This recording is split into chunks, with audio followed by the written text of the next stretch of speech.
Sejam bem-vindos a mais uma aula de física e hoje nós vamos estudar um assunto muito importante dentro da física, um assunto que praticamente cai com muita chance mesmo, porcentagem lá em cima em todos os concursos que existe física, né? Enem, concurso militar, concurso da Federal, concurso de vestibular FUVEST, Unicamp, etc.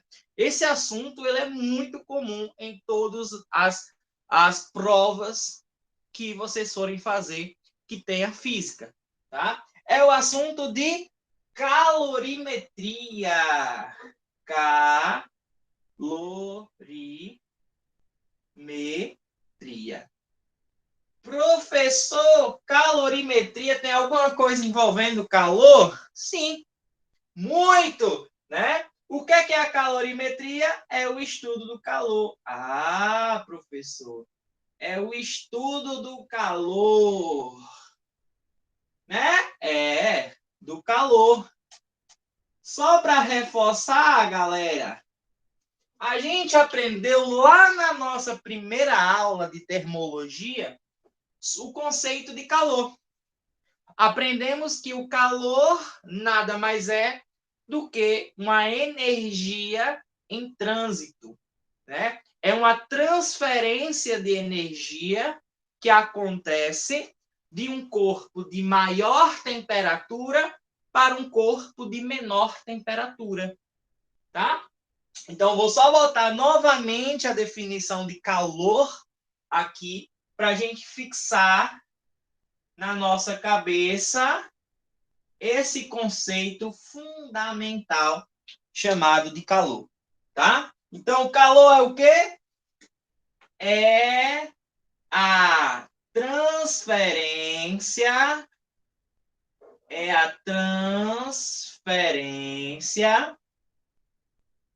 de energia,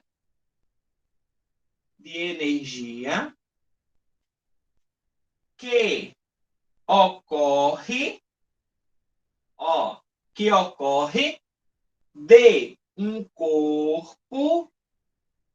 de um corpo de maior temperatura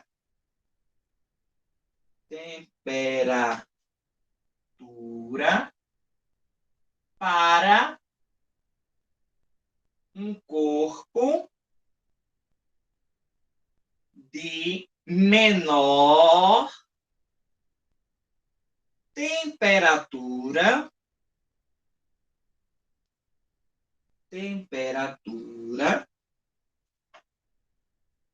espontaneamente.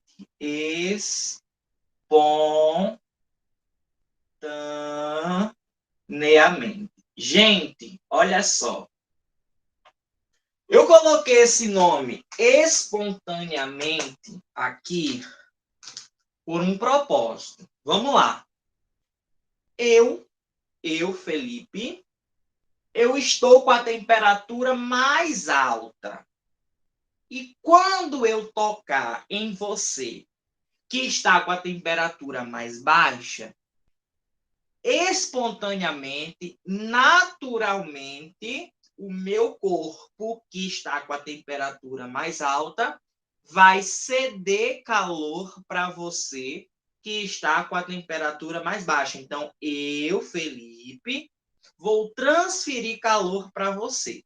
Então, a forma espontânea de calor, ela sempre vai acontecer do maior para o menor em relação à sua temperatura, tá?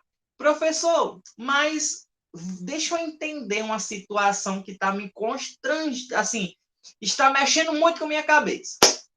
Se eu pegar a geladeira, ela faz o quê? Ela resfria os alimentos.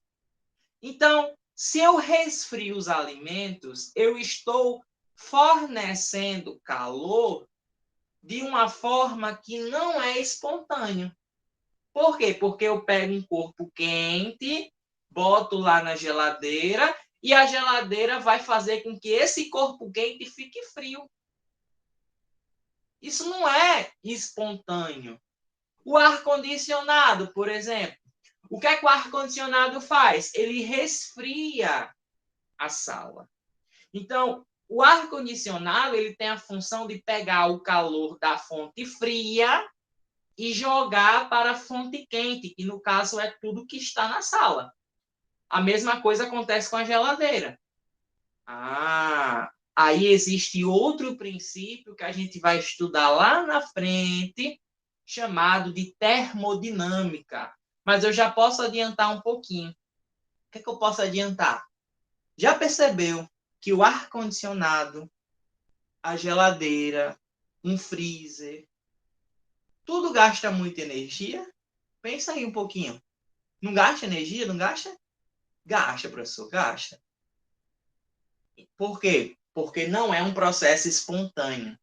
Então, para mim conseguir fazer essa troca de calor que não é espontâneo, eu vou gastar mais energia. Eu vou ter que realizar um conceito que a gente vai aprender ainda lá na frente, chamado de trabalho, né? Então, para mim conseguir pegar o calor da fonte fria e jogar para a fonte quente, eu vou ter que fornecer energia para que aconteça aquilo. Por isso que o ar-condicionado, a geladeira, gastam muita energia. Aqui é um processo espontâneo. Então, a qualquer momento que você tocar em um corpo, o corpo de maior temperatura vai trocar calor com o de menor.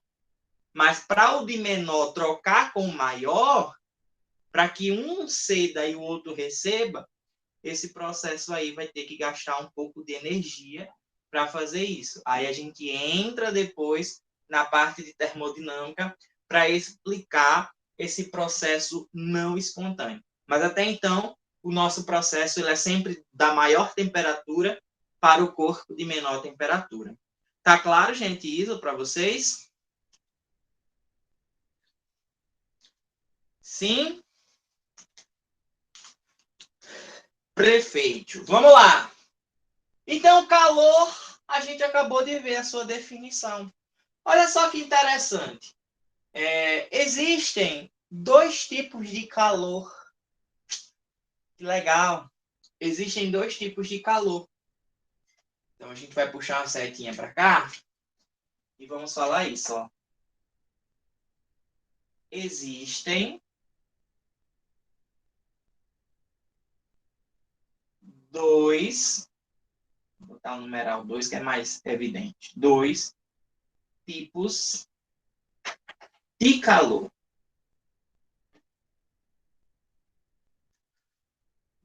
Quem são os dois tipos de calor que existem? A gente tem o calor chamado de calor sensível,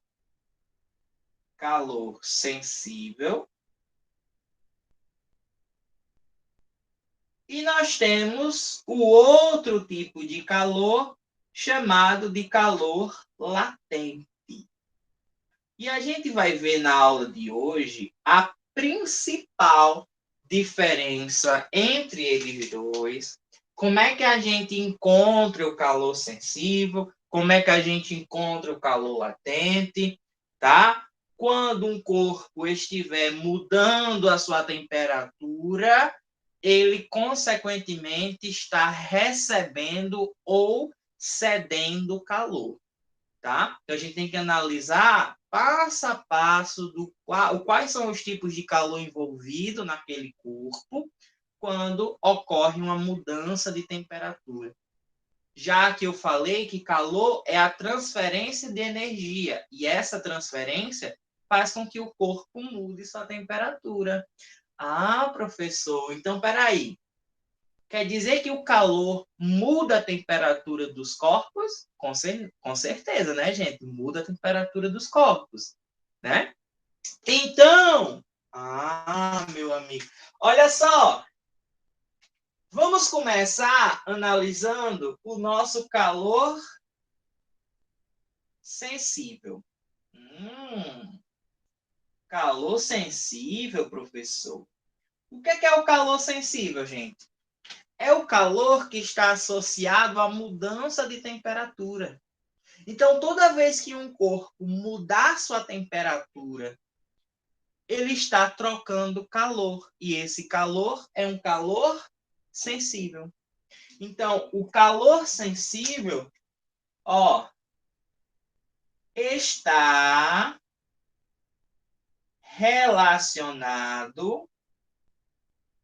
está relacionado à mudança da temperatura.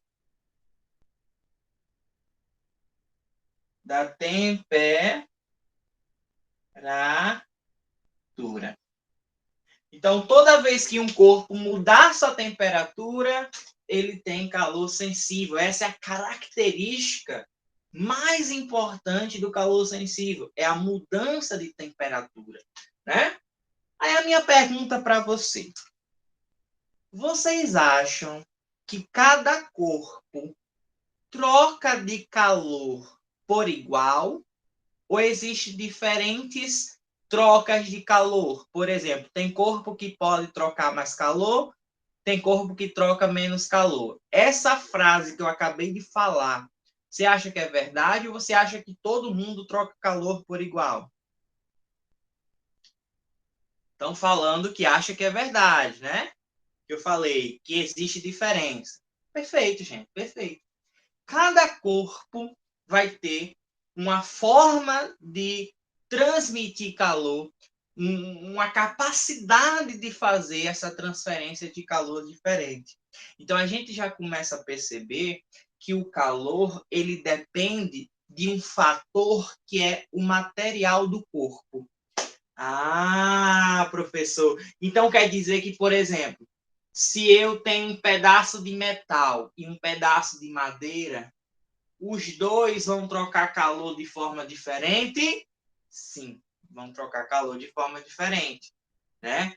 Então, o calor ele está associado também não só à mudança de temperatura, mas também à questão do material. Cada material vai ter uma forma diferente de receber ou de ceder calor. Perfeitamente, gente. Então, está associado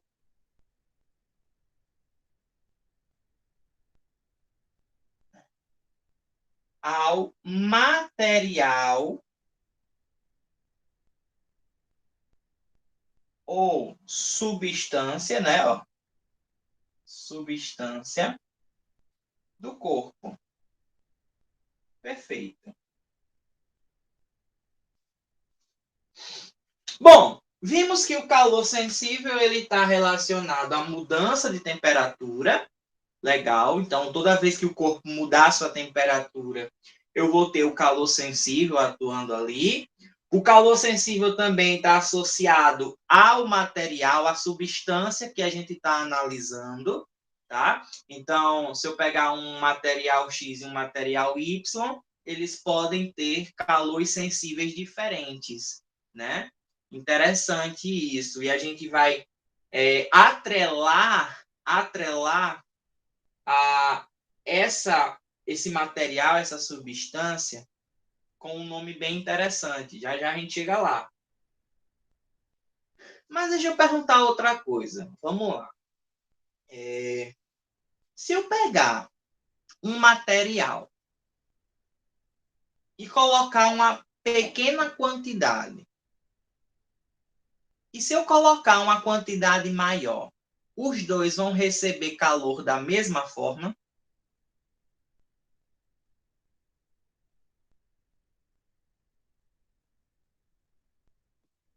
Vocês acham que a quantidade do material influencia no calor?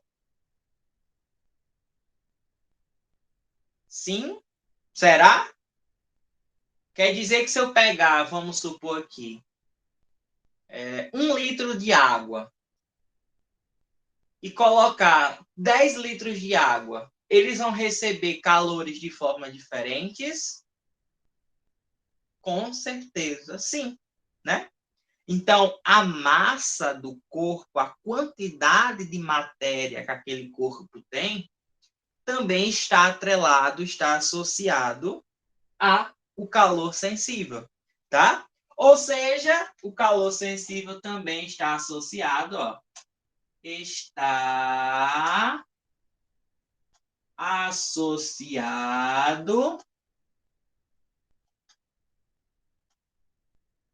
à quantidade de matéria, né? Que o corpo possui. Que o corpo ou a substância, né, ó, possui. Certo? Interessante, professor. Interessante. Então, agora eu sei que o calor, ele depende de 3 fatores. Ele depende da mudança de temperatura, né, o calor sensível. Ele depende do material, da substância que eu tô analisando. E ele também depende da quantidade de matéria, ou seja, da massa do corpo, né? Então já dá para a gente associar essas 3 coisas ao calor sensível. E a gente vai encontrar a fórmula do calor sensível, que é Q igual a M C delta T. Ah, professor, eu lembro. É aquela fórmula do que macete, né? Isso é, gente, ó. É a fórmula do que macete, né? Essa fórmula é a fórmula que a gente encontra a quantidade de calor sensível que um corpo possui. Essa é a fórmula da quantidade de calor sensível. Ah, professor, que legal, né? Ou, aliás, que macete legal, né? É isso aí, ó. Ó, se a gente for parar para analisar, todos os elementos que eu disse que o calor depende estão na fórmula. Ah, professor, você é esperto, né? Que nada. Olha, o M é a massa. O M é a massa do corpo, né? É a massa. O C, esse negocinho bonitinho aqui, é o calor específico. Nome diferente. Calor específico. O que é isso? Calor específico. A gente não já está estudando calor sensível? Se eu botar outro calor no meio, calma, gente. Na verdade, o calor sensível ele está ligado justamente ao calor específico. O que seria o calor específico? Cada substância, cada material tem um calor específico diferente. O nome já está dizendo. Calor específico. É específico daquele material. Então, por exemplo, vou pegar um exemplo bem simples aqui. Se a gente for analisar essa fórmula por um todo, a gente vai ver que todas as grandezas que estão associadas à quantidade de calor, elas são, ó, produtos. E o que isso quer dizer? Isso quer dizer que a quantidade de calor ela é diretamente proporcional à massa. Então, quanto maior a massa, maior a quantidade de calor. Ela é diretamente proporcional ao calor específico. Então, quem tiver o maior calor específico vai ter uma grande quantidade de calor, né? E está ligada também à variação, ó, variação da temperatura, né? Então, quem tiver uma variação de temperatura muito grande, vai ter uma quantidade de calor também muito grande. E isso implica em algumas situações que a gente vai ver. Por exemplo, vamos lá. Imagina que um corpo tem calor específico alto. Esse calor específico alto faz com que a quantidade de calor fornecida ali também tem que ser muito grande. Gente, isso explica tanta coisa, tá? Isso explica tanta coisa que já já a gente retoma essa parte. Já já, segura aí teus fôlegos, sua animação, para entender esse negócio, que eu sei que tá todo mundo aí desesperado, eu quero entender, eu quero... Calma, calma. Ó, eu quero que você entenda nesse primeiro momento que o calor, ele depende desses três fatores. Então, quanto maior cada fator desse for, maior é a quantidade de calor, tá? Então, vamos para as grandezas e vamos analisar as suas unidades. Por exemplo, ó, a massa, ela vai estar numa unidade, certo? A gente vai fugir um pouquinho do sistema internacional. Vamos fugir um pouquinho do sistema internacional. A massa que a gente vai colocar aqui, ela vai ser em gramas. Tá, ó. Por quê, professor? Porque se a massa for em gramas, a nossa quantidade de calor, ó, a nossa quantidade de calor, ela vai ser medida em calorias. Calorias, professor? A gente chama de cal. Calorias? Eu lembro desse negócio calorias de algum canto. Você já viu. Sabe onde você viu? Toda e qualquer embalagem de comida que você compra, vem uma tabela nutricional atrás dela. E naquela tabela tem o valor energético. E o valor energético é a energia fornecida por aquele alimento. Então, geralmente, as unidades que tem lá é quilocalorias ou calorias. É mesmo, professor. É lá que eu encontro. Gente.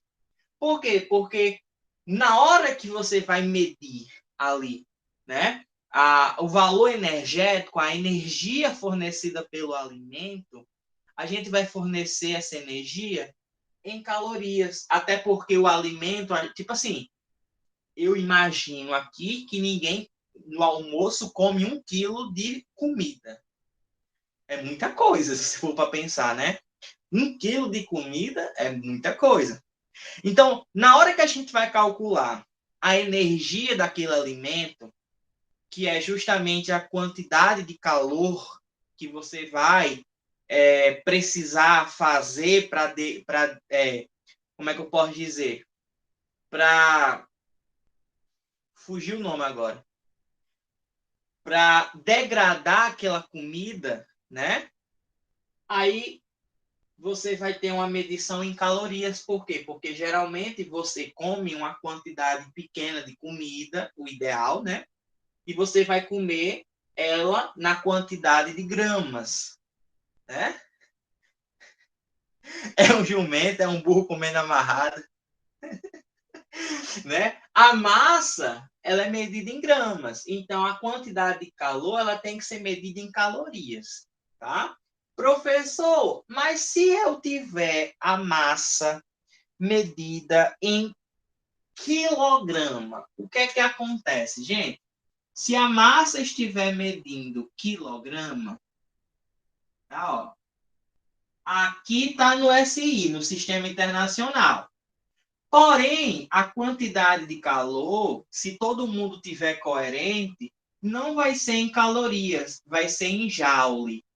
Em joule, professor? É, gente, joule. Porque vamos lembrar que calor é energia. Então, a unidade do Sistema Internacional de Energia é o nosso joule, tá? Então, tudo vai depender das unidades que a gente vai ter aqui, ó, para a gente chegar na unidade joule. Mas, professor, se eu tiver em calorias e quiser transformar para joule, eu consigo? Consegue. Não tem problema, a gente vai fazer uma transformação. Como é que é essa transformação, professor? A gente vai dizer que uma caloria, olha só, gente, uma caloria equivale a 4,2 joules. Então, se a gente quiser transformar de joule para caloria, a gente vai fazer o quê? A gente vai dividir por 4,2.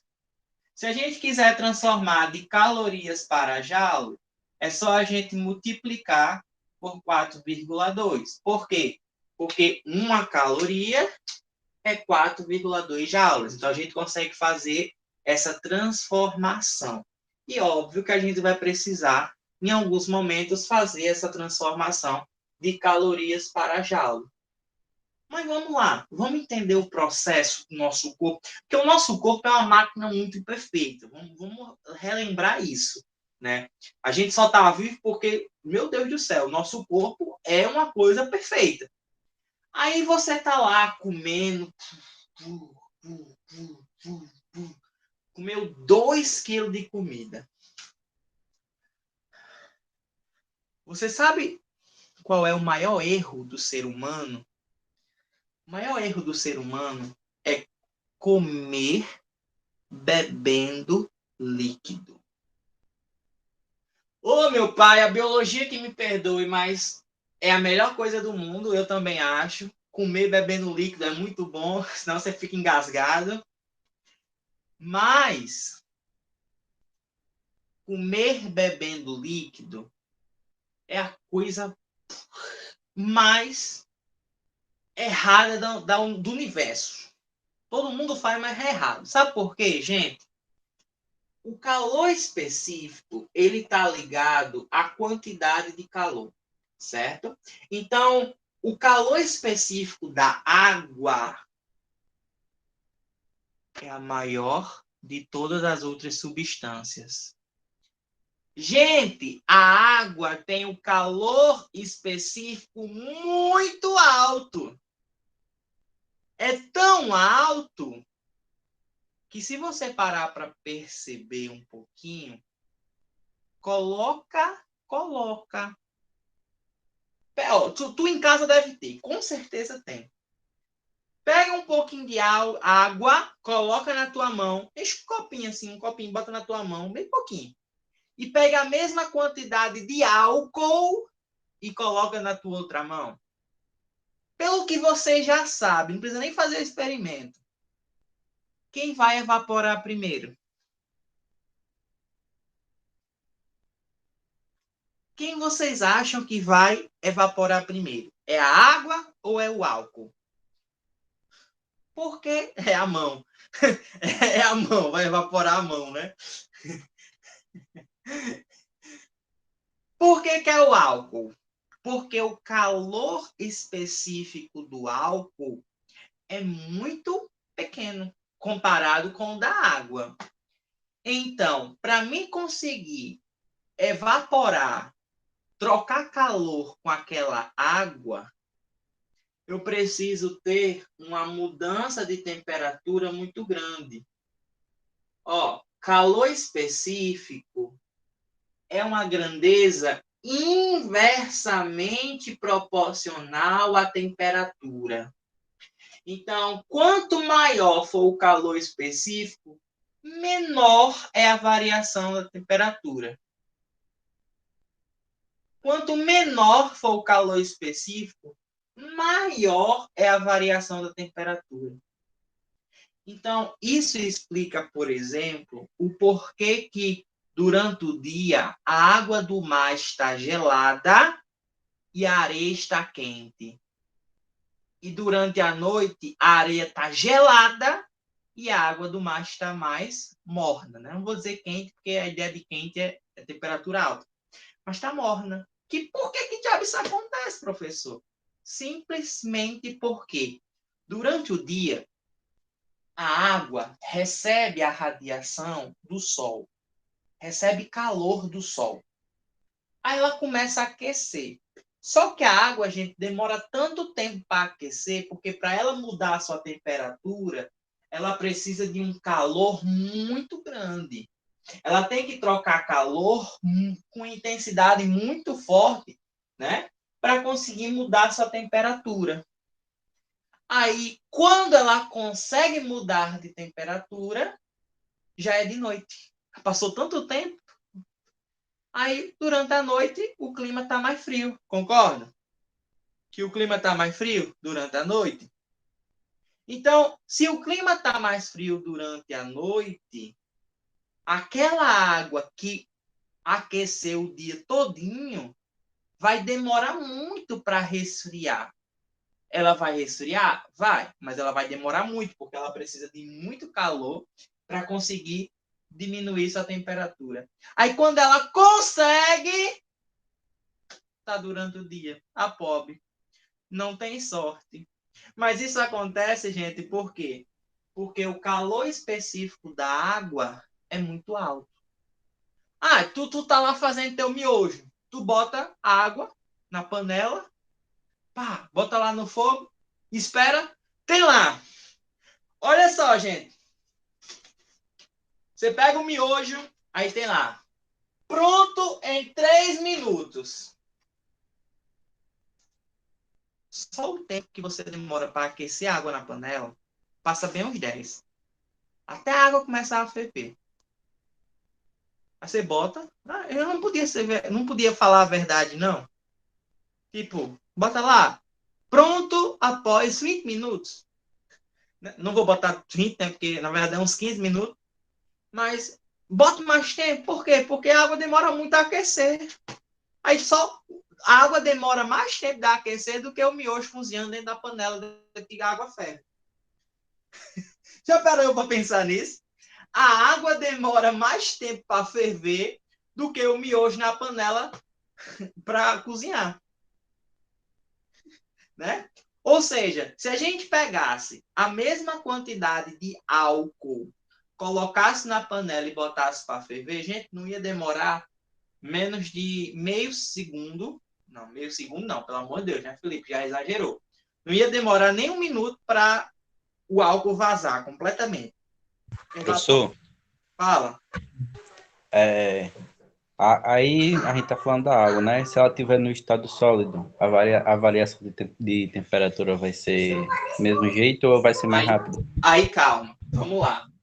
Como eu falei para vocês, o calor específico é ele que vai determinar tanto a questão da variação da temperatura, como a questão da quantidade de calor.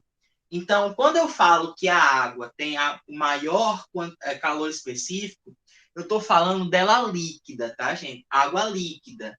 Quando eu vou para água sólida, ou seja, um bloquinho de gelo de água, o calor específico cai um pouquinho, tá? Vai para cerca de 0,95 mais ou menos. Tipo assim, o da água é 1 e o do gelo feito de água líquida, né? É mais ou menos 0,95, mais ou menos. Mas mesmo assim, né, a quantidade de calor que ele vai receber também vai ser alta. Não tão alto como a água líquida, mas alta. Aí você diz, professor, mas eu boto lá o bloco de gelo e no instante derrete. Já a água demora mais para ebulição. Aí calma, calma. Que agora a gente não está falando mais de mudança de temperatura. A gente está entrando em outro tipo de calor. Tenha calma. A gente vai chegar lá. Eu só quero que você entenda o seguinte, que quanto maior o calor específico, mais difícil o corpo tem de mudar a sua temperatura. Mais calor ele precisa para conseguir mudar a sua temperatura. Então, o calor específico é uma coisa muito importante dentro do calor sensível. Tá? O calor específico é ele que vai determinar se aquilo ali vai aquecer mais rápido, se aquilo ali vai resfriar mais rápido, se aquilo ali vai precisar de uma grande quantidade de calor para conseguir aquecer mais rápido, tá? Tudo isso depende do calor específico. Falaram sobre a questão da massa. Sim, também influencia, né? Quanto maior a massa, maior a quantidade de calor que eu preciso. Então, se eu pego 1 litro d'água, se eu pego 10 litros d'água, obviamente o 10 litros d'água vai demorar muito mais ainda para conseguir mudar essa temperatura. Tá claro, gente, isso para todo mundo? Tá sim, professor. Show de bola. Foi isso, Sol, não, que você perguntou?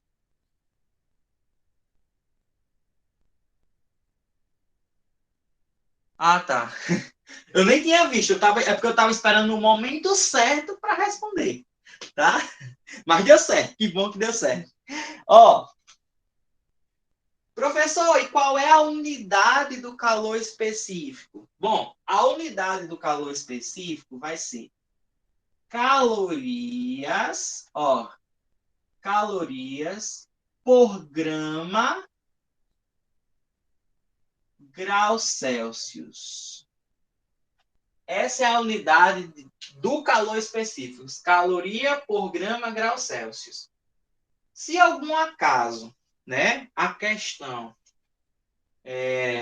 dá em outra unidade, não tem problema. O máximo que ela vai chegar é o seguinte: joule por quilograma graus Celsius, tá? Lembrando, gente, que eu estou botando o mais comum. Por quê? Porque a variação da temperatura, ela tanto pode ser ou em Celsius ou em Kelvin, tá?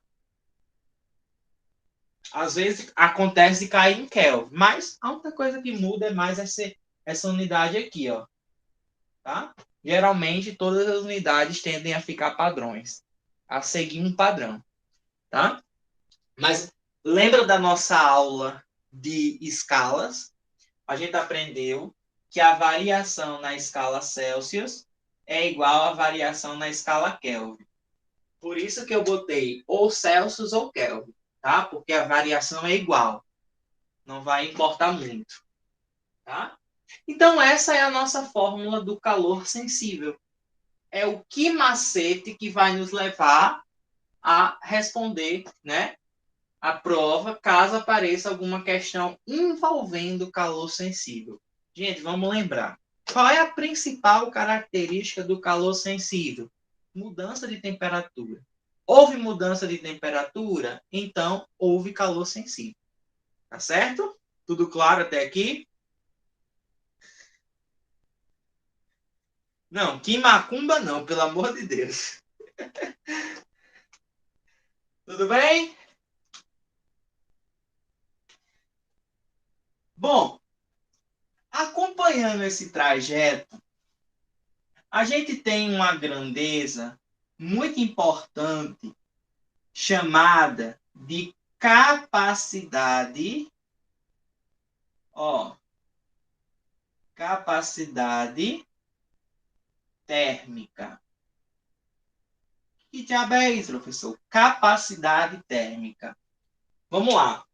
A capacidade térmica, gente, seria nada mais, nada menos do que o calor, ó, o calor, o calor responsável. Aliás, é melhor botar assim. É a quantidade,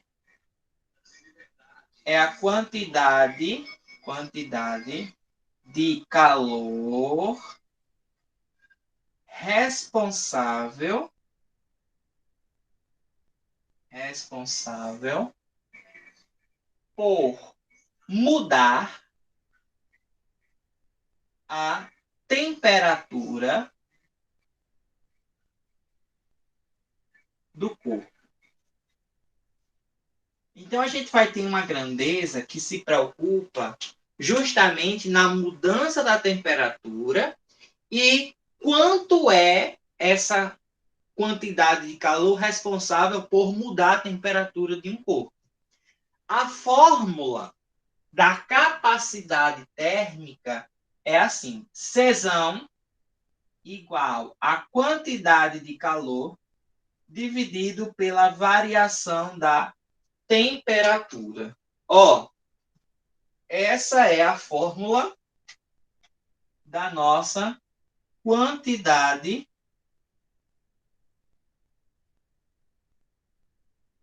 de calor responsável por mudar a temperatura de um corpo, ou seja, da capacidade térmica do corpo. Sabe o que é interessante? Vamos lá. Lembra que eu falei da água? Lembra que eu disse que para a água conseguir mudar a sua temperatura, ela tem que ter uma quantidade de calor muito grande, né? Ó. Ai, professor, mas espera aí. Eu lembro que um dia eu mijei dentro da água e realmente a água ficou quente. Aí é por outro motivo, tá, gente? Pelo amor de Deus. É outro motivo. Ó, se a gente lembrar um pouquinho, né? Se eu quiser trocar aqui essa fórmula, eu posso. Como assim, professor? Eu lembro que a quantidade de calor é Q-macete, ou seja, é MC delta T. E dividir por delta T. Olha, gente, que legal aqui, ó. Ó, o delta T corta com esse delta T. Então, eu acabo ficando com uma fórmula que é C igual a MC. Cuidado para não confundir os Cs. O C maiúsculo é o C da capacidade térmica. O C minúsculo é o C do calor específico, tá, gente? Ó. Então, professor, a capacidade térmica depende do calor específico. É. Lembra que eu falei da água? Vou repetir. A água tem um alto calor específico, então a água demora muito para trocar a temperatura, porque ela precisa de muito calor. Precisa de muito calor para trocar a temperatura. Por quê? Porque a capacidade térmica está ligada com o calor específico. Ah! Professor, então deixa eu concluir uma coisa aqui. Deixa eu concluir que eu acabei de pensar. Capacidade. Olha, desculpa. Opa. Ficou esquisita a cor. Aqui é o calor específico.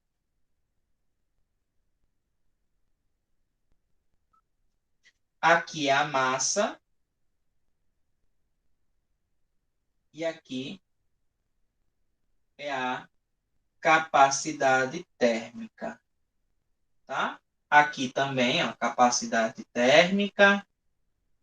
Capacidade térmica. Aqui é a quantidade de calor. Quantidade de calor sensível, tá, gente? Ó, sensível. Sensível. E aqui é a temperatura, né? A mudança de temperatura. Qual é a unidade da capacidade térmica? Calor é calorias. Temperatura é em Celsius. Então, é caloria por grau Celsius. Tá? Ou calorias por Kelvin, né? Depende da situação. Mas, professor, eu matutei aqui numa coisa. E peraí. Se o senhor falou que o calor específico da água é alto, e isso faz com que ele precise de muito calor para mudar a temperatura. E a gente acabou de falar que a capacidade térmica é o calor para mudar a temperatura. Então, isso quer dizer que a capacidade térmica, ela depende do calor específico. Então, quem tiver o maior calor específico, ó, gente, quem tiver o maior calor específico, consequentemente, tem a maior capacidade térmica. Então, a relação que existe entre o calor específico e a capacidade térmica é uma relação de grandezas diretamente proporcionais. São diretamente proporcionais, isso, perfeito. Quanto maior o calor específico, maior é a capacidade térmica. Então, a gente pode concluir que a água tem um calor específico alto e ela tem uma capacidade térmica também muito alta. Ah, professor, então é por isso que quando eu vou para a areia tá muito quente, aí eu abro o guarda-chuva. Pessoal, não demora nem um minuto, a areia já tá fria. Isso explica pelo quê? Pela capacidade térmica da areia. Isso é explicado pelo calor específico da areia. Por quê? Porque o calor específico da areia é muito baixo. E se ela é muito baixo, a variação da temperatura é maior. Ou seja, ela troca de calor mais rapidamente. Ela tem uma mudança de temperatura maior. Então, na hora que eu abro o guarda-chuva, rapidamente a temperatura da areia vai baixar. Aí eu vou conseguir andar na areia. Por quê? Porque ela precisou de pouco calor para mudar a temperatura. A água não, a água precisa de muito para mudar a temperatura, porque o calor específico da água é alto. A areia, o calor é baixo, então eu preciso de pouco calor para mudar a temperatura. Estão entendendo, gente? A ideia? Tá claro para todo mundo isso?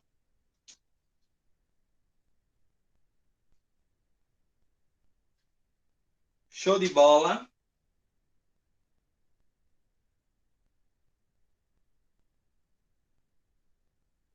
A areia fica gelada porque passa o calor para a pessoa.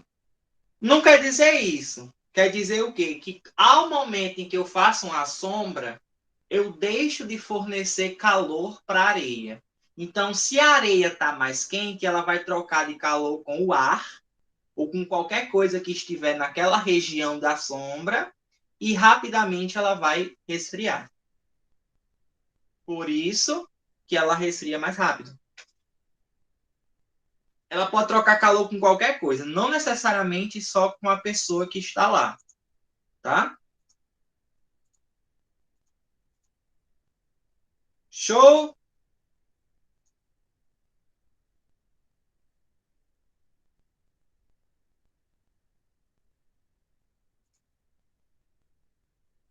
Entendeu? Show de bola. Gente, deixa eu só fazer um negocinho aqui rapidinho. Vou tirar a foto aqui do quadro para mandar para vocês.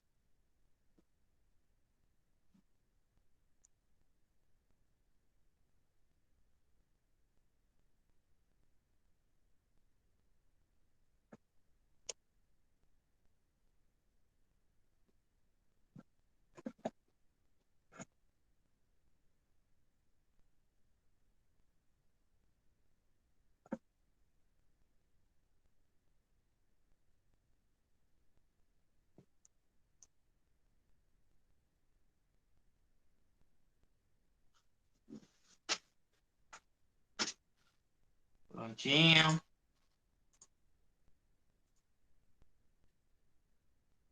Galera, vou apagar essa parte aqui para a gente dar uma continuada aqui no nosso conteúdo, tá? Ó, apagar essa parte aqui do que é calor.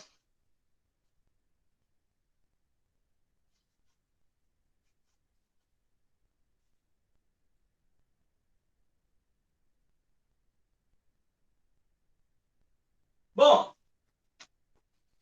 ligado à capacidade térmica, ligado a essa quantidade de calor que a gente tem aqui, eu posso simplesmente fazer, né, o que chamamos de análise do fluxo de calor. Fluxo de calor, professor? Sim, o fluxo de calor, que a gente também chama de potência térmica. Potência térmica. Interessante. Interessante, professor. O que é o fluxo de calor? É a quantidade de calor trocada. Então, quanto mais rápido você troca calor, maior é o fluxo.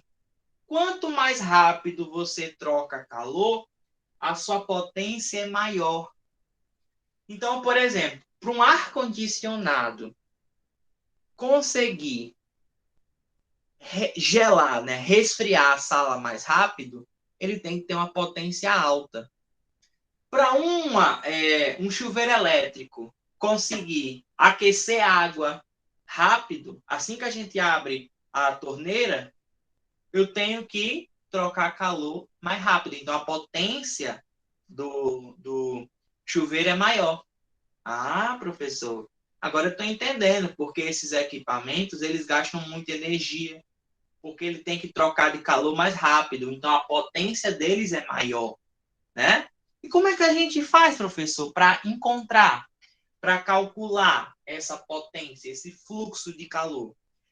O fluxo a gente chama de φ, tá, gente? Essa letra grega assim aí, que é a quantidade de calor trocada pelo intervalo de tempo. Pelo amor do céu, gente. Cuidado para tu não errar e trocar essas duas fórmulas. Olha o perigo. Olha o perigo. ΔT aqui é tempo. ΔT aqui é temperatura. Se tu errar, lascou foi tudo.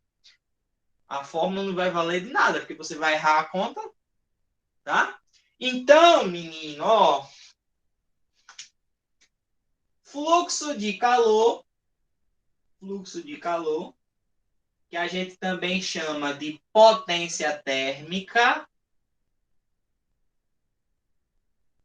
vai ser a quantidade de calor trocada pelo intervalo de tempo, certo? O intervalo de tempo, variação do tempo, é o tempo, não é a temperatura, não.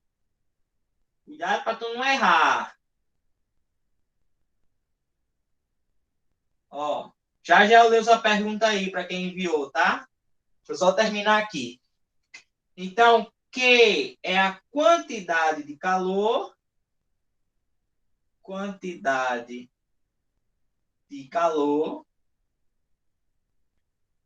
e ΔT é a variação do tempo, tá, gente? Ó, variação do tempo. Por mais que tenha a mesma letra que representa a temperatura, mas cuidado para não ser induzido ao erro, tá? Então, por exemplo, ó, a quantidade de calor aqui na fórmula, ela pode ser de duas formas, tá? Ela pode ser tanto a unidade em calorias, ou ela pode ser a unidade em joules. Aí vai ser aquela situação em que a gente vai precisar fazer a transformação, ó. Tá? Então, tanto pode ser em calorias quanto pode ser em joules. E o tempo, professor, é em segundos, ou em minutos, ou em horas. Tudo depende da situação que a questão der, tá? Mas geralmente, se a gente associa a o segundo, tá? Geralmente é o segundo. Então, o nosso fluxo, a nossa potência térmica, ela vai ter a unidade de calorias por segundo é a unidade padrão, tá? Padrão que eu digo que é geralmente as provas gostam de pedir, ou tem a unidade no SI, que também é muito cobrada, que é o joule por segundo. E o interessante é que esse joule por segundo a gente chama de watts. Watts, professor.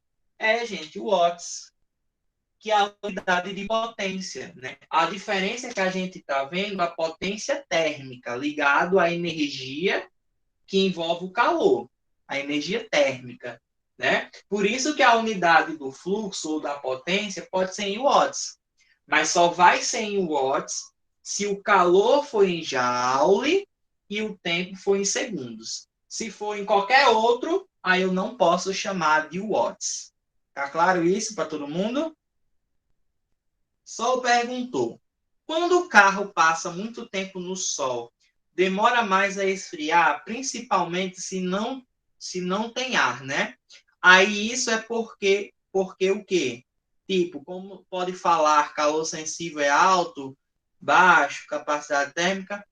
Sol, existem outros fatores aí envolvidos, né? Mas eu posso dizer o seguinte: ele demora mais a resfriar. Por quê? Porque ele vai ter menos contato com coisas que façam ele trocar calor. Geralmente é o ar. O ar entrando lá dentro, né, sem ser o ar condicionado, o ar da janela, normal. O ar entrando lá dentro, ele vai resfriando o carro quando fica muito tempo exposto ao sol, tá? Mas isso daí já requer outro conhecimento que a gente vai entrar depois dessa aula, que é os processos de transmissão de calor. No momento a gente está entendendo como é o calor, como é que a gente encontra esse calor, quais são os calores envolvidos. Aí depois a gente entende como é esse processo de transferência de calor. Quais são os processos de transferência de calor que existem? Como é que isso acontece, entendeu? Aí é outra situação. Nesse momento a gente está importando só aprender o que é que o calor faz, qual é as quantidades de calor que existe e tudo mais. Depois disso a gente entende como é esse processo de transmitir o calor, tá? Isso aí é muito importante também e cai muito em prova, tá? Gente, rapidinho, deixa eu só fazer um negócio aqui.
Voltando, galerinha.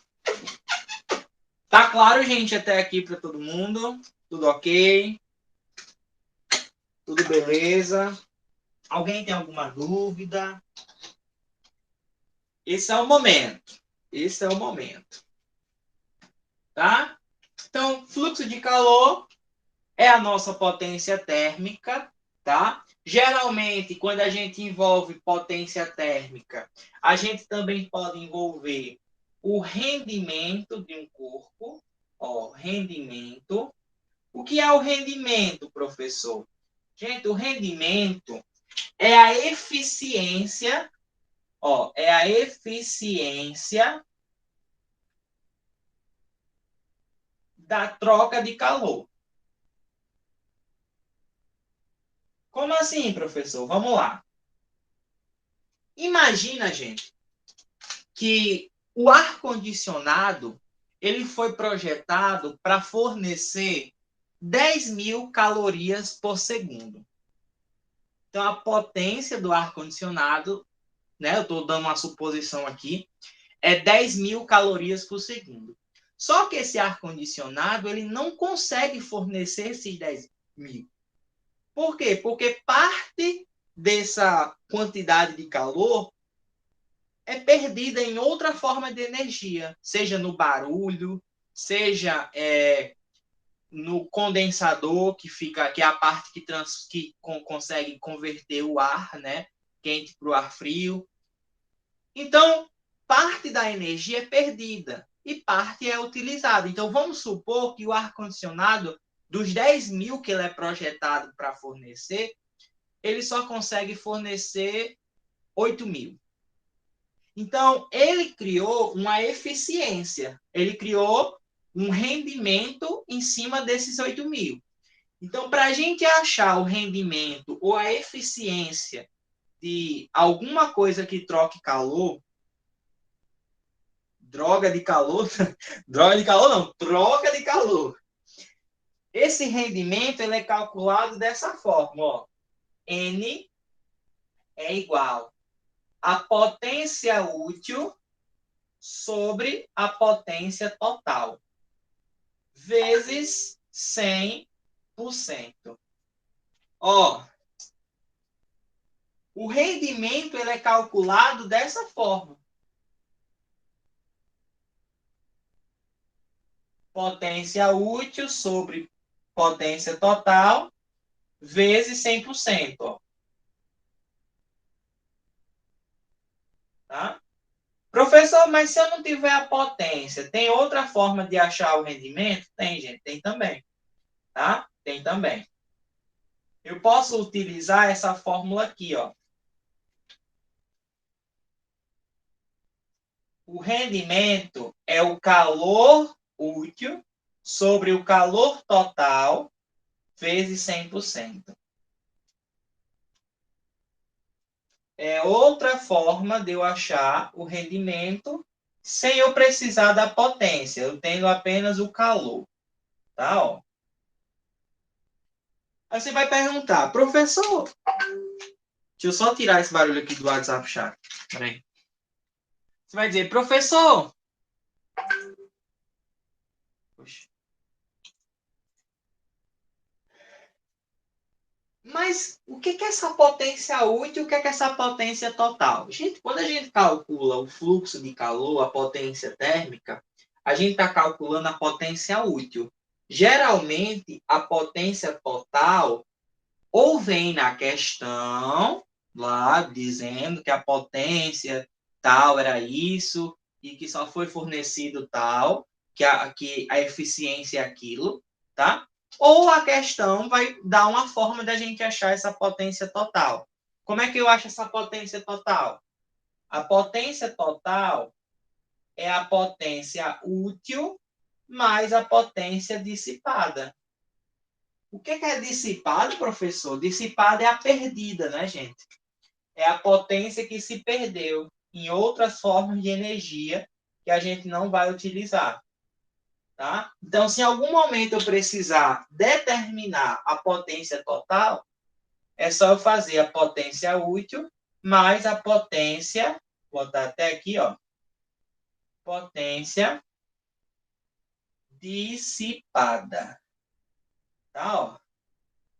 Potência dissipada. Só para reforçar, aqui é a potência total, potência total, e aqui é a potência útil. Certo? Tranquilos? Até aqui? Aí o rendimento ele vai dar em porcentagem. Por isso que a gente multiplica por 100%. Porque o valor vai dar uma porcentagem. Tipo, se eu pegasse o exemplo que eu dei, a potência total é 10.000, a potência útil é 8.000. Se eu dividir 8.000 por 10.000, vai dar 0,8. Multiplica por 100%, aí eu vou ter 80% de rendimento. Tá? Tá claro isso? Claro, clarinho, clarão.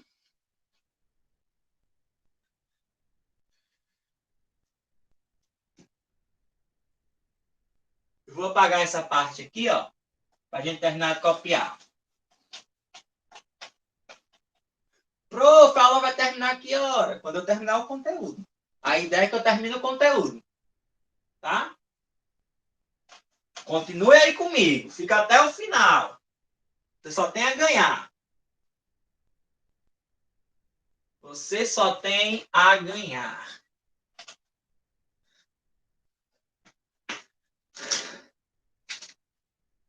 Professor, e o outro calor? Tu esqueceu? Foi? Esqueci não, menino. A gente vai ver agora. O outro calor a gente chama de calor latente. Calor latente. Que é isso, professor? Esse negócio aí de calor latente. Gente, a gente aprendeu que o calor sensível ele está ligado à mudança de temperatura. Então, toda vez que um corpo mudar sua temperatura, a gente tem o calor sensível. Porém, o nosso calor latente, ele não está atrelado à mudança de temperatura, porque quem está atrelado à mudança de temperatura é o calor sensível. O nosso calor latente, ele está associado à mudança do estado físico do corpo. O estado físico é quando um corpo está sólido e muda para o líquido, quando ele está líquido que ele muda para o gasoso. Essas mudanças estão associadas ao calor latente. Então, o calor latente, ó, está associado à mudança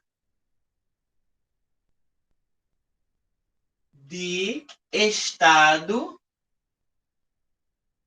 físico, né? Ó. Então, vamos relembrar as mudanças de estado físico. É muito importante relembrar isso. Eu tenho aqui o corpo sólido, aí eu tenho depois o corpo líquido, aí depois eu tenho o corpo gasoso, né? Ó. São os 3 estados da matéria mais comum que a gente consegue estudar. Aí eu vou ter a passagem do estado sólido para o estado líquido.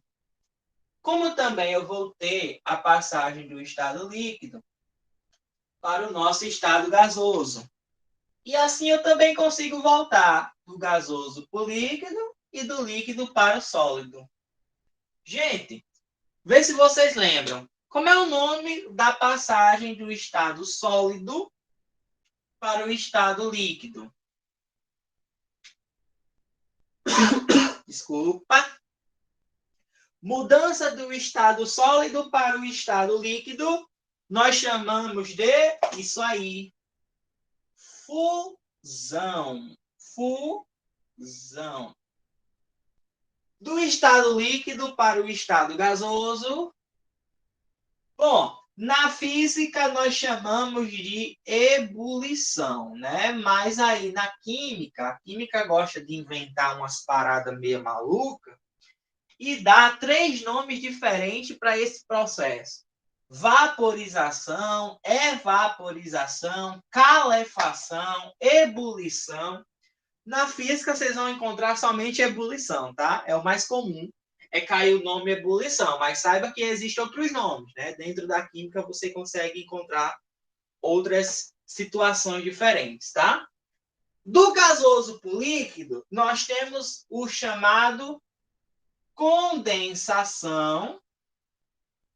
Condensação. ou, como é outro nome que chama? É liquefação, né? Ó. Liquefação. Né? Então, eu posso ter o condensação ou a liquefação. E do líquido para o sólido, nós temos a solidificação. A solidificação. Né? Então, gente, o calor latente, ele está atrelado a essas mudanças de fase, ó. Cada mudança dessa vai ter um calor latente diferente. Então, por exemplo, a água vai ter um calor latente de fusão, a água vai ter um calor latente de ebulição, a água vai ter um calor latente de condensação, a água vai ter um calor latente de solidificação. Então, para cada mudança, existe um calor latente diferente, certo?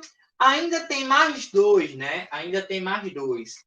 Existe a passagem do sólido direto para o gasoso e existe a passagem do gasoso direto para o sólido, né? A gente chama esse processo de quê? Sublimação, né? Sublimação. E da volta, o mesmo nome, sublimação, né? Tem alguns livros que traem o nome ressublimação. É só para dizer que é o contrário. Mas os dois praticamente têm o mesmo nome. Perguntaram aí, professor, como é que eu faço para memorizar tudo isso? Chora e reza, tô brincando. Estuda. Estudar você consegue memorizar. Tá? Memorizando é muita coisa, gente, eu sei, mas infelizmente a gente tem que aprender. Anota tudo no caderno, deixa tudo bonitinho. Depois você só faz reler o que você botou e pronto. É isso aí. No instante você consegue. Você não pode apenas memorizar, né, gente? Física é uma disciplina muito importante que você vai ter que sentar a bundinha na cadeira e responder questões. Não adianta, né? Para você fazer uma questão de física, você não tem que saber. Você tem que aprender a fazer a questão.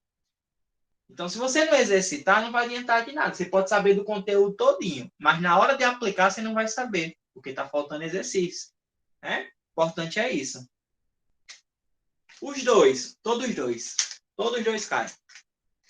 Todos dois. Tá? Todos dois caem. Professor, tem uma observação muito importante que eu não posso esquecer jamais, em hipótese alguma. Deixa eu até escrever bonitinho aqui o nome da observação, ficou feio. É uma observação muito importante. Muito. Tão importante quanto. Que é o quê?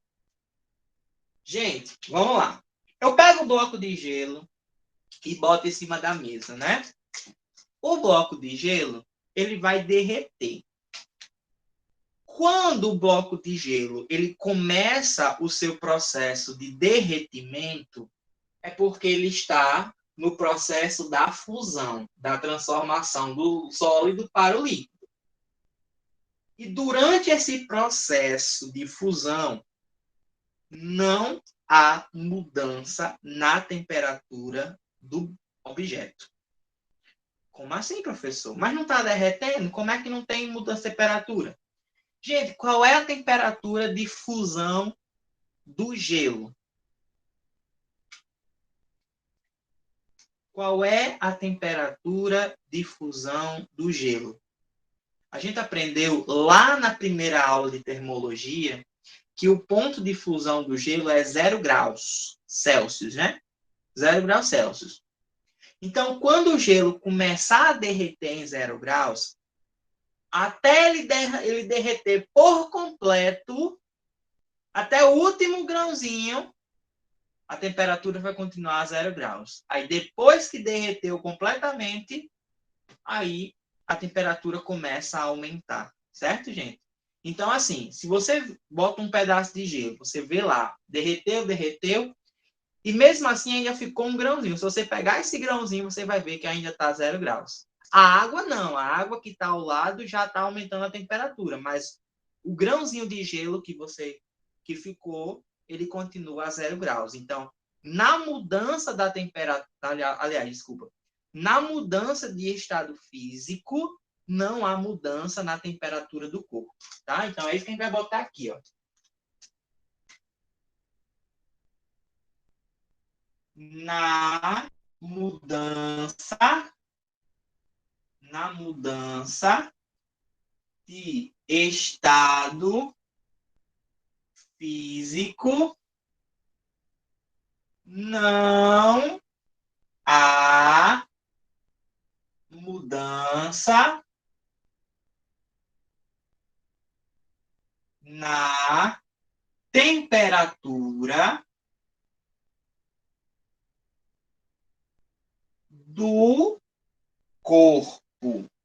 Certo, gente? Ó. Então, professor, se quando eu estiver mudando de estado, eu não tiver mudança na temperatura, não tem calor sensível. Na mudança de estado, só vai existir um calor, que é o calor latente. Certo? Daí, galerinha, a gente calcula o calor latente a partir dessa fórmula.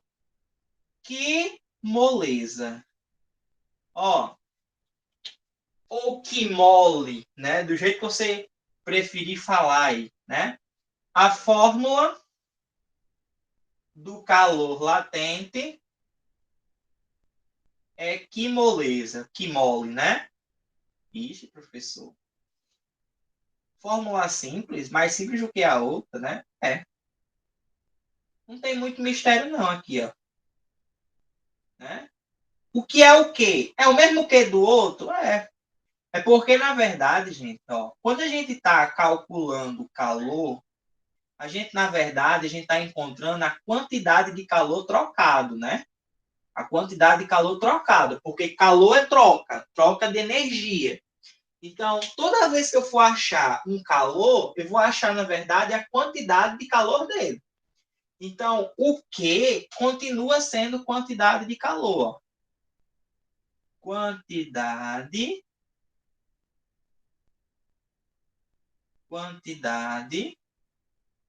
de calor. A diferença é só a questão do latente. Por quê? Porque o nosso L é o calor latente, ó. O nosso L é o calor latente. E o M é a massa. Ou seja, quanto maior a massa, maior a quantidade de calor.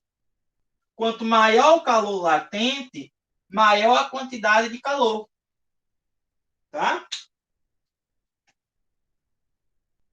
Quantos ml? Também existe essa definição aí, né? Mas, ó, eu quero que você entenda o seguinte. Qual é a unidade do calor latente, professor? É calorias por gramas, tá? A massa, grama, e a quantidade de calor em calorias, tá, gente? Ó, calorias. Vou dar um exemplo, vamos lá. Vou dar um exemplo. O calor latente de fusão da água, ó, fusão da água, vou botar aqui, vale 80 calorias por grama. O calor latente de ebulição da água vale 540 calorias por grama. Professor, o que quer dizer calorias por grama? Quer dizer que para cada 1 grama, você precisa de 80 calorias para conseguir transformar o sólido em líquido. Vou repetir. 80 calorias por grama quer dizer que para cada 1 grama, você tem que ter 80 calorias para mudar do sólido para o líquido, porque é o calor latente de fusão. Aqui, calor latente de ebulição. 540 calorias por grama. Quer dizer que para cada 1 grama, você precisa de 500 calorias para transformar do líquido para o gasoso. Né? O que é que você percebe de diferente entre o calor latente de fusão e o calor latente de ebulição? Perceba que o valor do ebulição é muito maior. O calor latente de ebulição é muito maior. Por isso que você precisa de mais calor para conseguir ferver a água do que para derreter um pedaço de gelo. Se você pega um pedaço de gelo e bota na mesa, ele vai derreter. Agora, se você pegar uma garrafa com água e deixar em cima da mesa, ele nunca vai ferver. Por quê? Porque você vai precisar de um calor muito alto para conseguir ferver a água. Por isso que demora a água para ferver. Né? Demora por quê? Porque eu preciso fornecer muito calor para conseguir transformar do estado líquido para o estado gasoso. Porque para cada 1 grama você tem 540 calorias. Estão entendendo, gente? Tá tudo bem até agora? Tudo bem, tudo maravilhoso.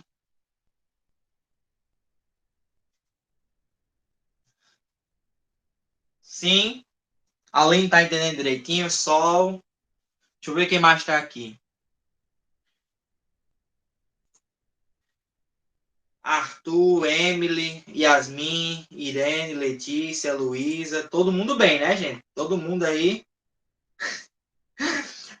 O choro vem nos exercícios, mas é normal. O choro tem que vir de alguma forma, né?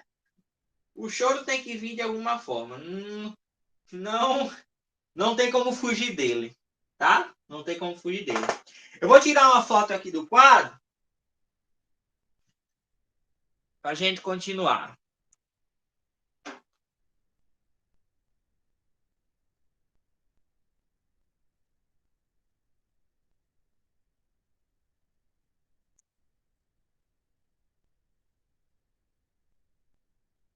Oxi. Pronto, voltei. Bom, vou apagar essa parte aqui, tá, gente? Ó, vou apagar essa parte aqui. E agora a gente vai falar da troca de calor. Como é que acontece a troca de calor, professor? Porque assim, um corpo troca calor com o outro, né?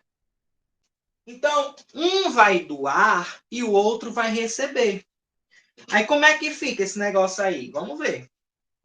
Vamos entrar agora na troca de calor. Troca de calor. Gente, essa troca de calor tem um detalhe muito importante a ser observado, que é o quê? É quando a gente estiver em um recipiente, eu vou desenhar o recipiente aqui, ó. A gente está em um recipiente, em um local onde eu não vou ter influências externas. Como assim, professor? Imagina que isso daqui é uma caixa de isopor. Para que o isopor serve? O isopor não serve para conservar a temperatura ali dentro, né?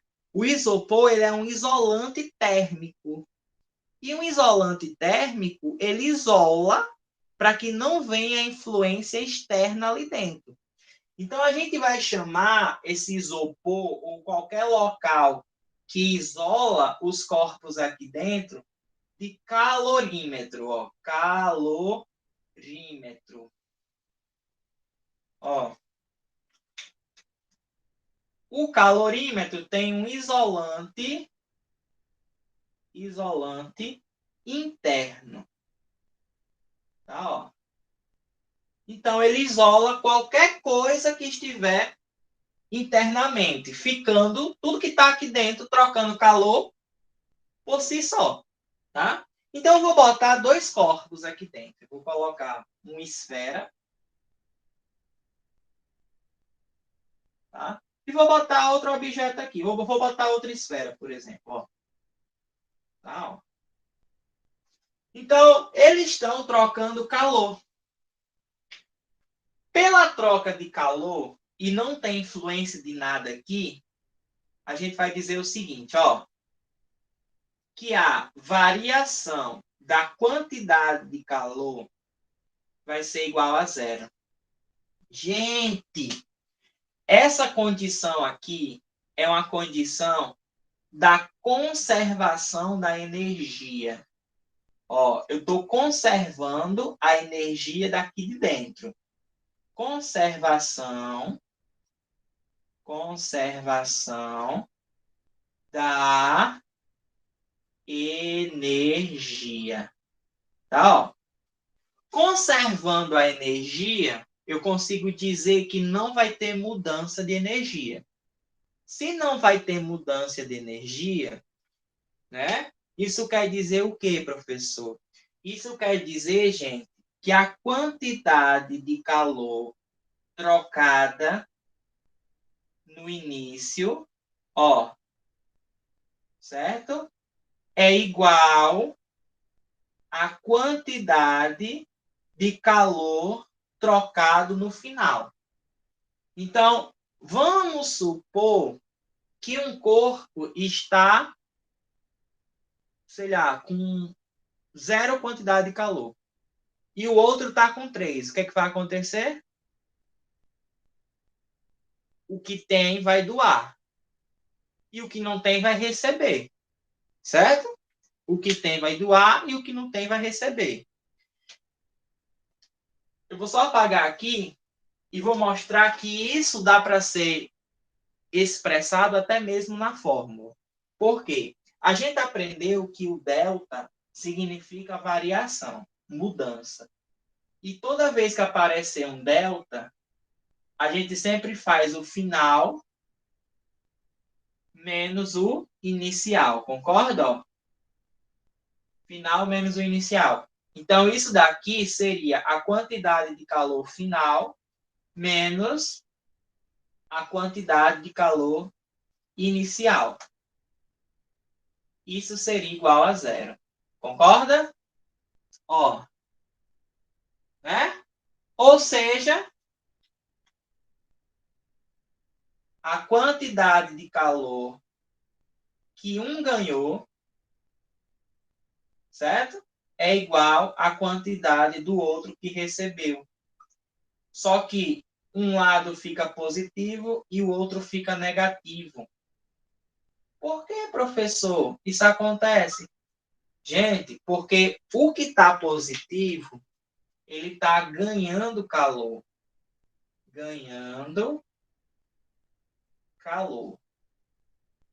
E o que está negativo está cedendo calor. Então, um ganha e o outro recebe.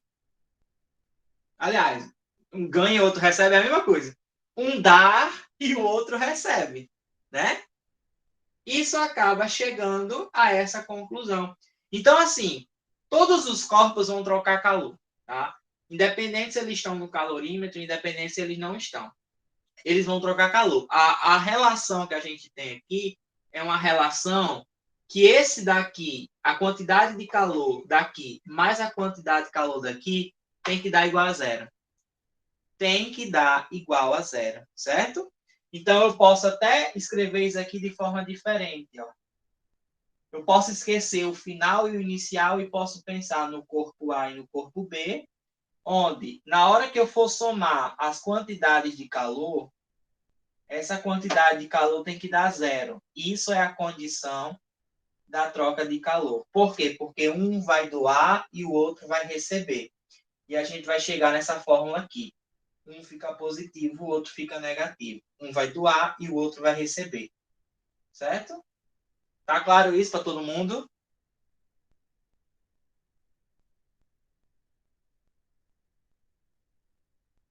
Sim. Show de boilas.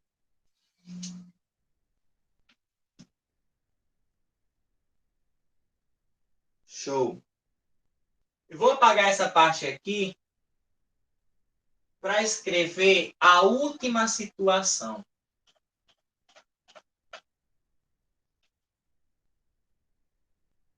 Que, inclusive, é uma situação muito comum.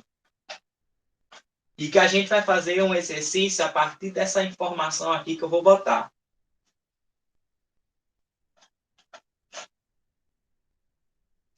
Ó.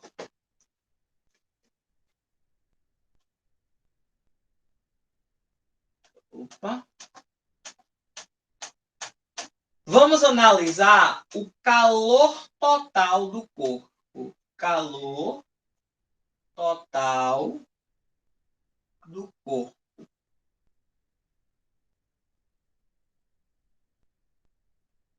Gente, para a gente saber o calor total que um corpo ou recebeu ou cedeu, eu vou precisar fazer uma análise do que está acontecendo com a temperatura.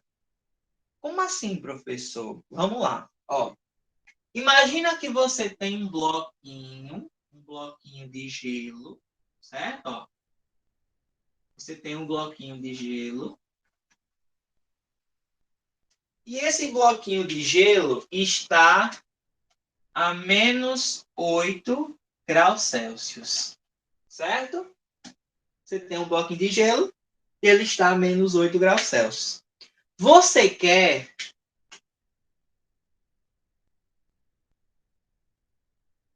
pegar esse bloquinho de gelo e aumentar a temperatura dele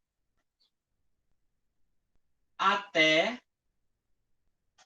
90 graus Celsius. Primeira coisa que vai, o que é que vai acontecer? A primeira coisa que vai acontecer aí é o quê?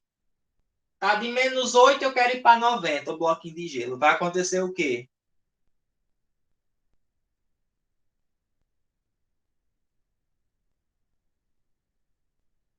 O que é que aconteceria, gente?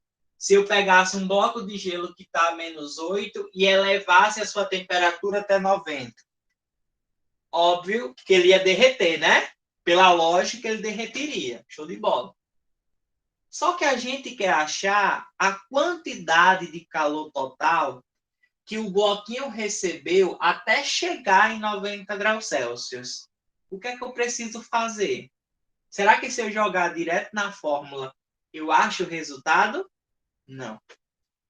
Para a gente saber o que aconteceu aqui, eu vou ter que usar o método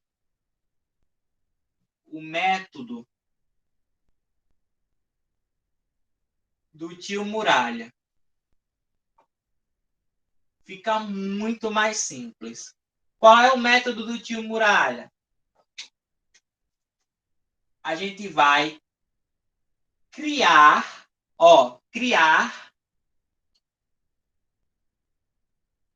bloquinhos. Ixi, pessoal, que diabo é isso? Criar bloquinhos? A gente vai criar bloquinhos. A gente vai começar a criar o primeiro bloquinho. Ó. Primeiro bloquinho. O primeiro bloquinho, a gente vai colocar a temperatura. Vou até botar o nome aqui, ó. Temperatura inicial. Certo? Então, dentro do primeiro bloco, eu boto a primeira temperatura, que vale quanto? Menos 8 graus Celsius. Aí eu vou começar a montar outros bloquinhos. Ó, eu ligo ele a outro bloco. Esse segundo bloco, ele vai ter a temperatura da mudança de fase. Se tiver mudança. Tem mudança de fase? Tem. A menos 8 graus Celsius, a água é sólida. Qual é a temperatura que a água vai começar a derreter? Aliás, desculpa, que o bloco vai começar a virar água, a derreter. Qual é a temperatura? A temperatura é líquido? qual é a temperatura que o bloco de gelo vai começar a virar líquido? Concordam que é 0 graus? Concordam? Que é 0 graus? Então, eu vou ter 0 graus Celsius. Né? Beleza, professor. Aí eu vou criar outro bloquinho. Esse outro bloquinho, ele vai ter a mesma temperatura da mudança de fase. 0 graus Celsius. Por quê, professor? Gente, porque nesse momento aqui, ó, nesse momento aqui, há a fusão. A gente vai indicar que está acontecendo a fusão do gelo. O gelo está se transformando em água líquida. Então, os dois blocos, eles têm que ter a mesma temperatura para a gente dizer que aqui acontece a fusão, certo?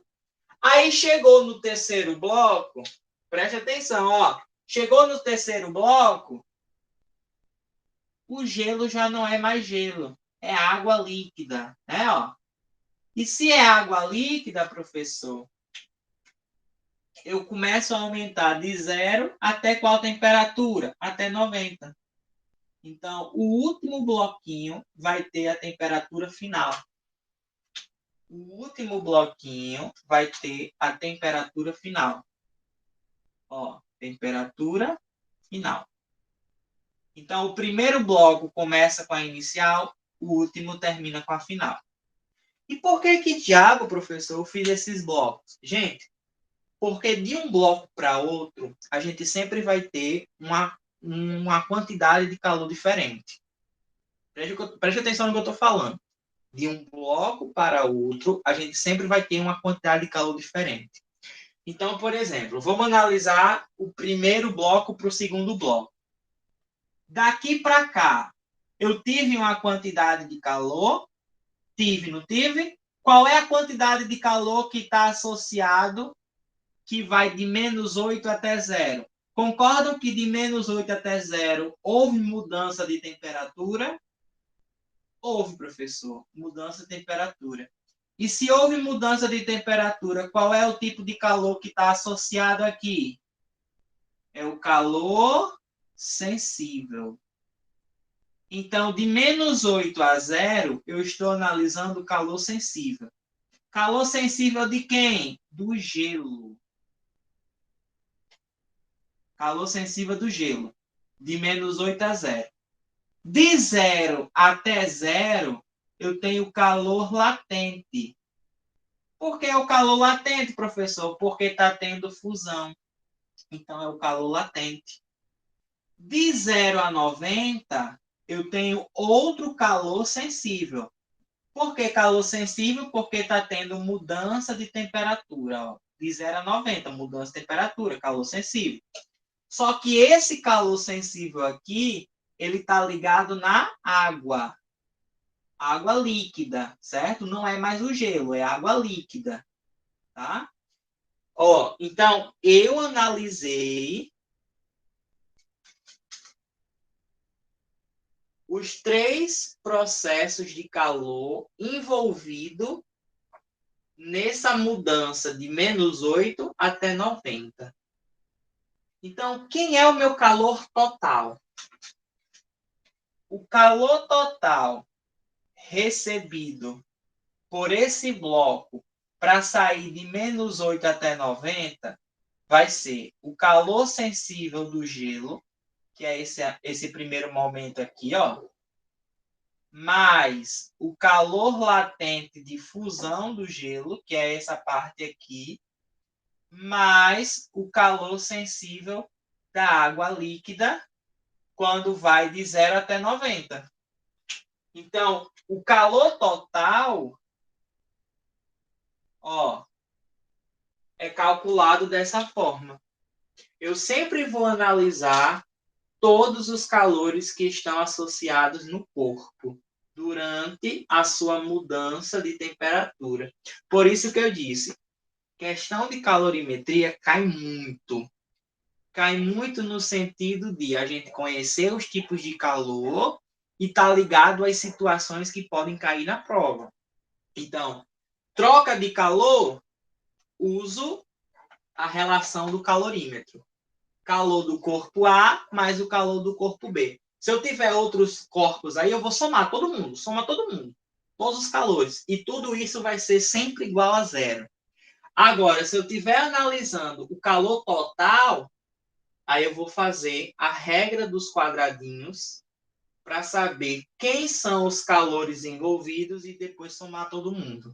Eu sei que nesse primeiro momento parece ser difícil, mas não é, gente. Na questão a gente vai ver que não vai ser difícil, tá? A Aline botou, tenho que sair para...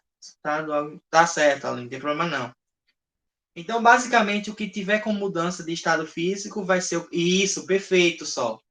O que tiver com a mudança... Se você analisar que a questão falou na mudança do estado físico, aí você faz sempre essa situação aqui, ó. Sempre, sempre, sempre, sempre a gente faz esse quadradinho aqui, tá? Por quê? Porque esse quadradinho ele afirma para a gente que está tendo vários calores diferentes, tá? Então tem o calor sensível do gelo, tem o calor sensível da água e tem o calor latente de fusão do gelo. Tá? Então sempre eu vou fazer esse quadradinho para conseguir relacionar aí as situações. Tá? Vamos ver se vocês conseguem fazer a questão. Vou botar uma questão aqui, um exemplo, para ver se todo mundo está entendendo direitinho aí. Ó, eu vou usar o mesmo exemplo, só que com um linguajar diferente. Um bloco de gelo de massa 500 gramas está a uma temperatura de menos 10 graus Celsius. Calcule a quantidade de calor,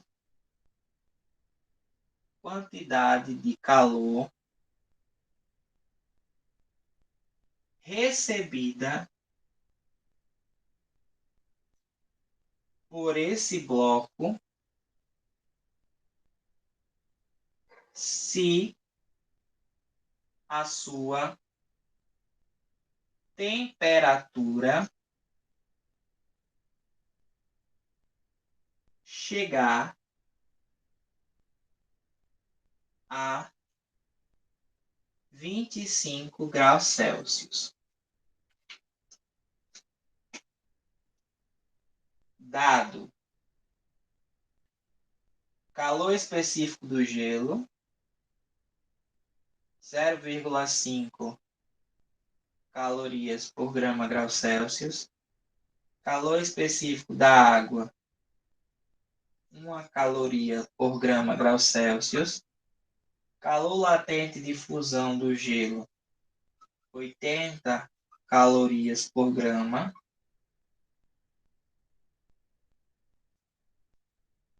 Pronto. Questãozinha aí e dá para a gente resolver. Vão tentando ver aí como é que faz a questão. Eu vou tirar a foto aqui do quadro, tá? Para mandar. Rapidinho, gente.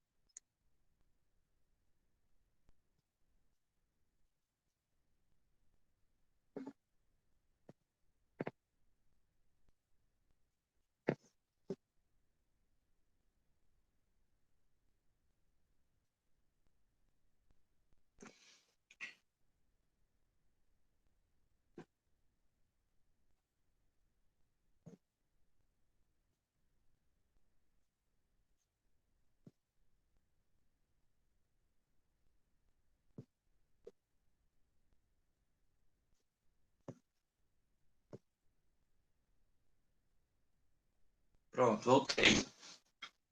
Vou apagar essa parte aqui.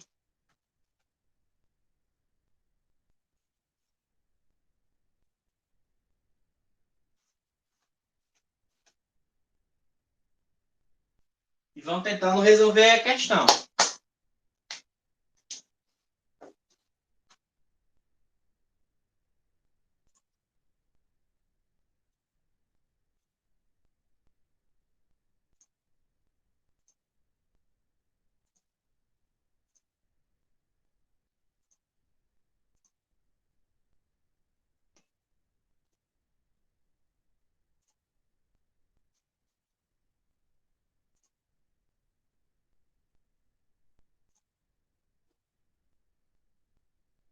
Gente, faça do mesmo jeito que está aqui, ó. Vão associando aí a situação da questão.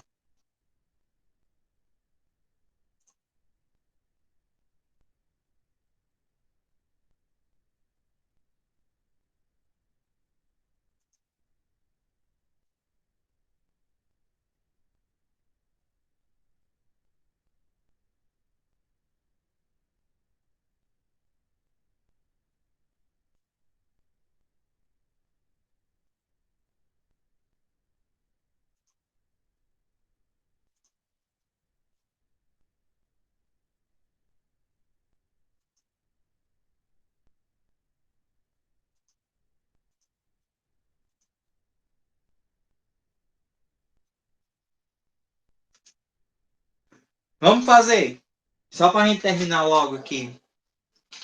Ó, um bloco de gelo de massa 500 gramas está a uma temperatura de menos 10 graus Celsius. Calcule a quantidade. Eita, esqueci. Comi o nome quantidade, ó.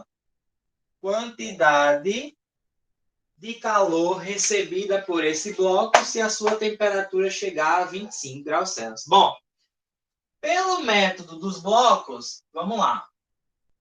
Primeiro bloco começa com menos 10, né? Menos 10 graus Celsius. Né? Aí a gente sabe que o gelo, quando chegar a 25, vai derreter.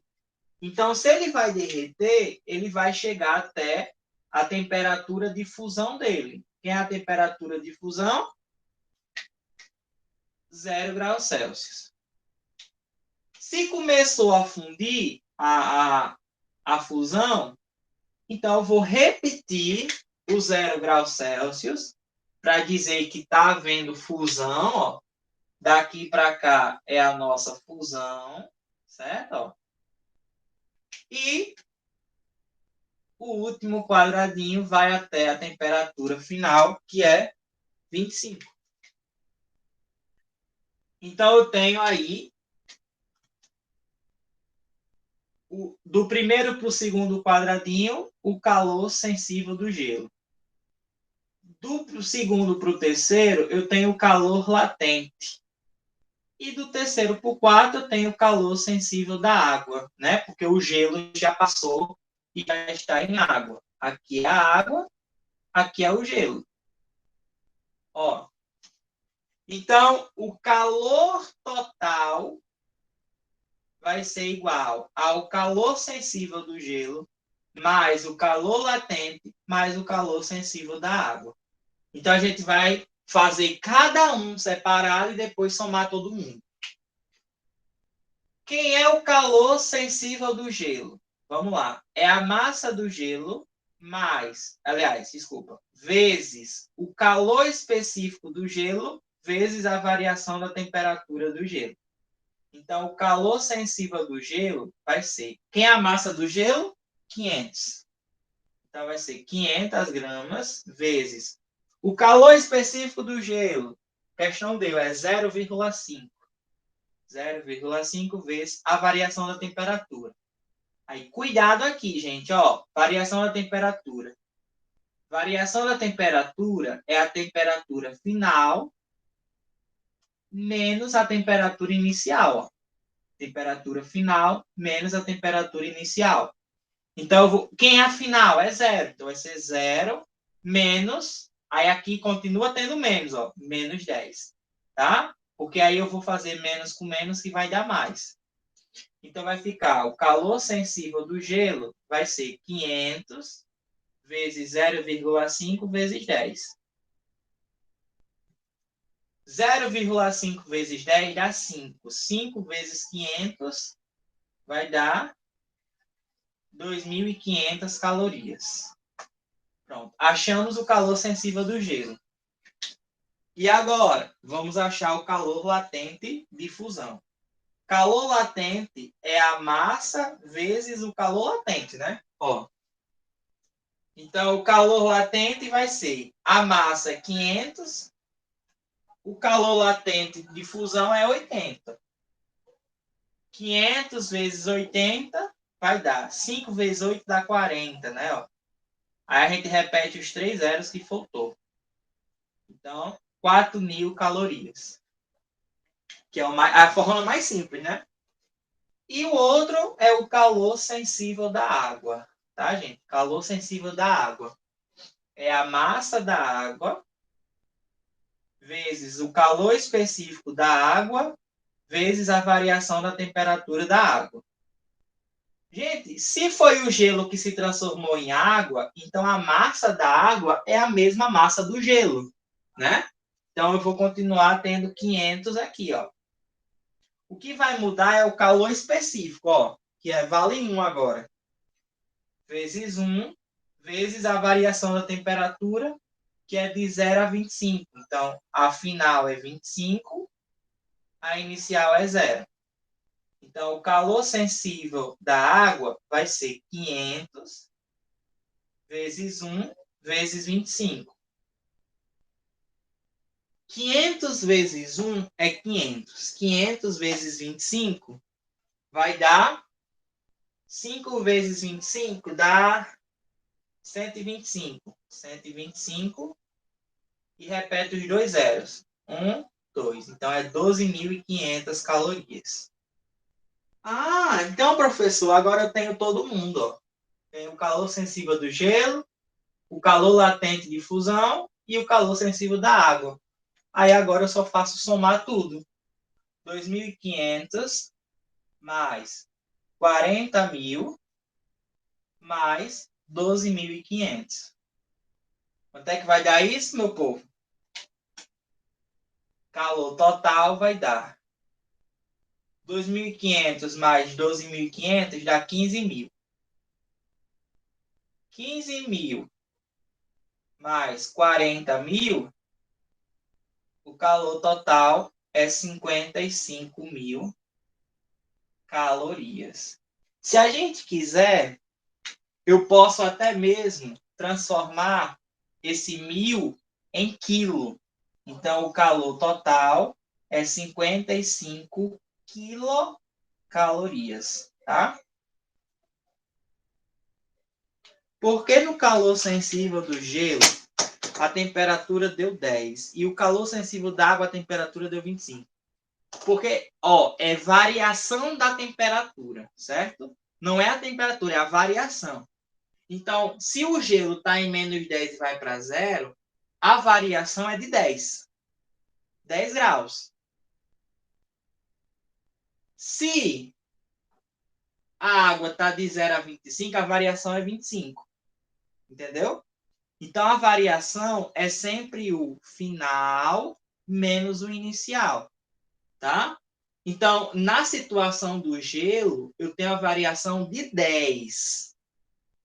Na água, 25, certo? Por causa da variação, não é por causa da temperatura específica, é a variação que faz com que o valor do gelo ali fique positivo. Não, não é por 2 não tem como ser não, hoje não. Ó, o gelo tá aqui, ó. Por isso que eu mando você fazer os quadradinhos. Porque você fazendo os quadradinhos, você tem noção do que você está fazendo. O quadradinho do gelo começa em menos 10 e vai até 0. Então, isso é o gelo. A temperatura do gelo tá aqui, ó. Do 0 para o 0 é a fusão. E do 0 para o 25 é a água. A mesma coisa aqui, ó. O gelo tá a menos 8. Então, do menos 8 para o 0, tudo é gelo.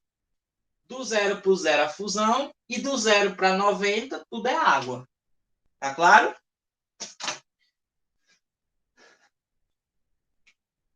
Dúvida, gente? Alguém tem alguma dúvida?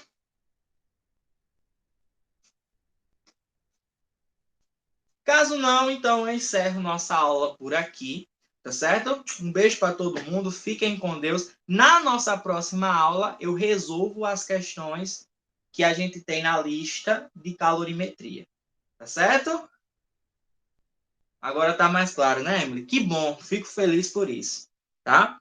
Eu vou colocar a gravação lá no YouTube, vocês acessam o meu YouTube e vocês conseguem assistir novamente essa aula. Ficou um pouquinho grande? Ficou. Mas aí a gente conseguiu ver tudo, beleza? Valeu, galera. Até a próxima. Tchau, tchau.